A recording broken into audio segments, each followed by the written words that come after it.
पापा आपकी तो मैं आपको बात समझ में नहीं आती आपकी तो। हिम्मत भी मत करना हाथ उठाने की। तू कौन है बे? मैं चाहे कोई भी हूँ, लेकिन आप ऐसे अपने पिता पे हाथ नहीं उठा सकती हो। अबे मुझे मत बता मैं क्या कर सकती हूँ और क्या नहीं। झाड़ू लगाने वाला है ना, झाड़ू लगा और निकल यहाँ से। देखिए मैं यहाँ से कहीं नहीं जाने वाला, और आप ऐसे अपने पिता पे हाथ नहीं उठा सकती हो, बस इतना ही बोल रहा हूँ। अबे तू होता कौन है ना मारने देने वाला? पर वैसे भी ये हमारा फैमिली मैटर है, हम जो मर्जी करें, तुझे उससे क्या मतलब? देखिए बहन, मामला चाहे कैसा भी हो, लेकिन आप ऐसे इन पे हाथ नहीं उठा सकती। आप हमारी बात समझिए। अबे दिक्कत क्या है तेरी? दिक्कत बहुत है। पता है, मैं हमेशा अपने आप को कोसता हूँ, भगवान को कोसता हूँ कि मुझे भगवान ने बाप क्यों नहीं दिए।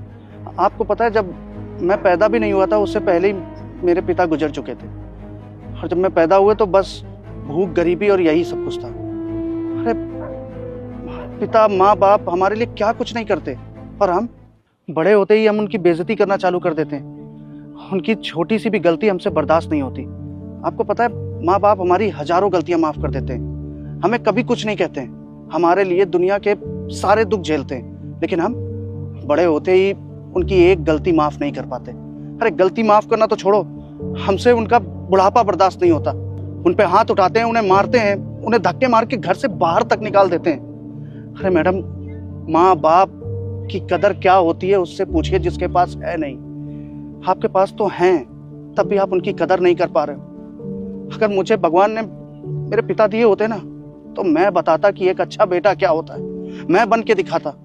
ऐसे ही लोग नहीं बोलते हैं कि माँ बाप भगवान का स्वरूप होते हैं। ये आपके लिए क्या कुछ नहीं करते हैं, भगवान ही है, तभी आपके लिए सब कुछ करते हैं। और बहन, भगवान की कभी भी बेइज्जती नहीं करनी चाहिए, उनका अपमान नहीं करना चाहिए। इसीलिए आपसे कह रहा हूँ हाथ जोड़ के, प्लीज इन पे हाथ मत उठाइए। हाँ शायद तुम ठीक कह रहे हो, मैं जो करने जा रही थी वो बहुत ही गलत था। पापा मुझे माफ कर दीजिए, मैं आपसे हाथ जोड़ के माफी मांगती हूँ। पता नहीं मैंने ये सब कैसे कर दिया, पता नहीं मैं इतनी बदतमीज कैसे हो गई। प्लीज पापा मुझे माफ कर दीजिए। नहीं बेटा, तुम्हें अपनी गलती का एहसास हो गया ना, मेरे लिए इतना ही काफी है। देखा बहन, आपने इनसे एक बार माफी मांगी, इन्होंने आपको माफ कर दिया। ऐसे होते हैं माँ बाप, इनकी कभी भी नाकदरी मत करना। मैं चलता हूँ। बेटा, मैं दुर्गा माँ हूँ। अगर तूने इस चैनल को सब्सक्राइब और वीडियो को लाइक किया तो तुम्हारा घर में धन और दौलत की कमी नहीं होगी। नहीं नहीं बहन, आप लोगों को मेरे लिए क्यों इतना दुख झेलना।